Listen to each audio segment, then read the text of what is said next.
Question of the day: what's your favorite abstracted card game? So a game maybe like Marvel Remix, which we're talking about in the last couple of days, which is a Fantasy Realms game, which you're building a comic book, but really you're playing cards with numbers in the top left. Or maybe a game that is, a train style game which you're using cards.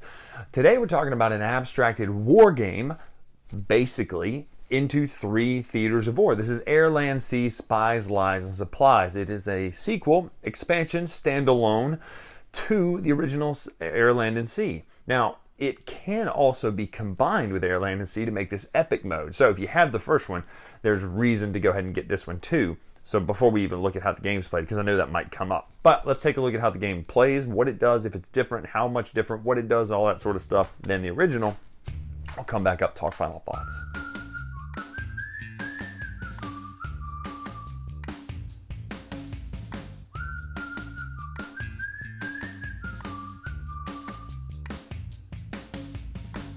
So here's Air, Land, and Sea, Spies, Lies, and Supplies. Now we have a spy network sort of deal. We're dealing with more the Cold War as opposed to the Hot War. So we've got our diplomacy, our intelligence, and our economics. These are our 3 theaters as opposed to Air, Land, Sea.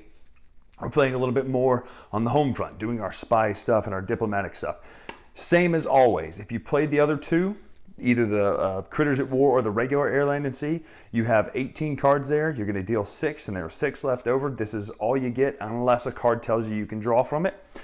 What you're trying to do is area control, essentially, or majorities, I should say, for these 3 different theaters. Now, if you win the most theaters, you gain 6 points at the end of the round. However, if someone decides to withdraw early enough, it stops you from getting so many points. Here's what I mean by that. Read this.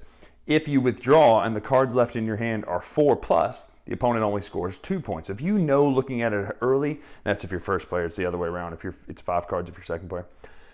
If you know early enough that your hand is garbage and you're not going to win, you're going to want to withdraw to give the 2 points instead of holding out thinking, maybe I'll pull this out and give them 6 points. On your turn, you're looking at your hand, and based on the theater shown, based on the color and the symbol, you play it into that theater, or you play it face down into any theater. So ironically, this 1 could put a 2 here. But it says use any uncovered card's ability, instant ability, as if it were on this card. Now that's cool because it can become anything. So you have cards with strength of 6, with strength of 1. You may destroy one of your other cards to destroy any uncovered card. So you could destroy one of their cards. So let's just say they have this card sitting here, the 6. On diplomacy, it's a 6 points, but it doesn't do anything. I could play this here, and let's say I already had this other 1 over here. I could then destroy this card to destroy this card, which means I now have the lead here. Essentially, that's what you're going to do. You're going to be playing these cards for their benefits. They have instant benefits, and they have ongoing benefits. Let me show you some of those. Ongoing benefits that will last until they don't. So, Spy Network. For each of your face-down cards in an adjacent theater, gain +3 strength in this theater. So that would kind of be the reason why you want to do that, is you could add a lot of strength here by placing face-down there.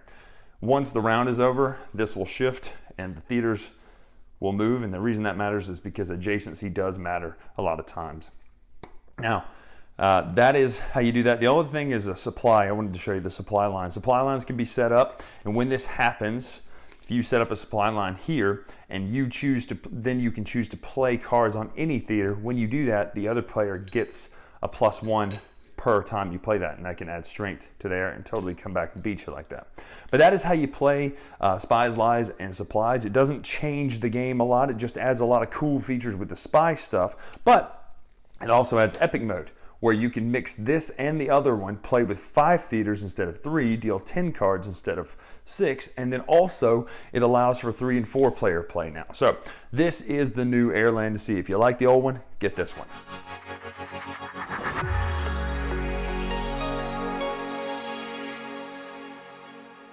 So that is Spies, Lies, and Supplies. I love the fact that this is themed in the Cold War, essentially the Cold War, right? There are some war scenes, so it could technically be late World War II, really the home front of World War II, but the spy network it's showing is clearly like East Berlin and stuff like that. It just looks great. I love the idea of these different theaters, right? You've got diplomacy, which is what your country is doing on kind of the public stage, and then you've got intelligence, which is what you're doing behind the scenes. Kind of like the Eisenhower story, right? The U-2 Spy Planes, one of the greatest stories in the Cold War. Go listen to What We Saw. The Cold War is a great podcast if you want a quick kind of look at all the goings-on that happened back and forth. But fun stuff. Well, not fun. It was actually horrific and terrible, but at the same time, fascinating. How about that? Still has ramifications today. But this is what I love about this system in this game. The game itself is so just absolutely simple. And that's what makes it fun, because sometimes games can be too simple that they're boring, right? They just fall off a cliff of, oh, well, you don't do anything. And sometimes games can be too complex to where it's like, I don't even want to take the time to relearn that or put it on the table. This one is on the very light side, but it's done in such a way that the majorities just work. Like, you feel like every single card matters. You feel like quitting in a round or withdrawing matters. And so knowing that you might give a couple points to the other team allows you to keep a couple, them from getting a bigger win is not only smart mechanically, it's very smart thematically. It really works with the theme. You might let some intelligence go to the other side if it means that next hand you can come back and get all of that back and more. So I love this game. I think it's one of the best just quick 2-player games, and now it's 3 to 4 players as well as the bigger expansion with the Epic Edition. I love it. It's a fantastic game. You really, really, really ought to play this just because of how simple it is and how much fun it is and how fast it is. And there's no setup. I mean, this is a tray table style game. You can play this on a tray table on an airplane. So big fan of Air, Land, and Sea already, but Air, Land, and Sea, Spies, Lies, and Supplies. Spies, Lies, is that right? Yeah, anyway, this game is fantastic. Go out of your way, pick up this game. It's a great, great game. Great expansion, expand alone, and now if you have this, you can do it all. So that is this game. Air, Land, and Sea, Spies, Lies, Supplies. Well, I'm butchering this. Anyway, at Dice Tower Bryan, we'll see you soon.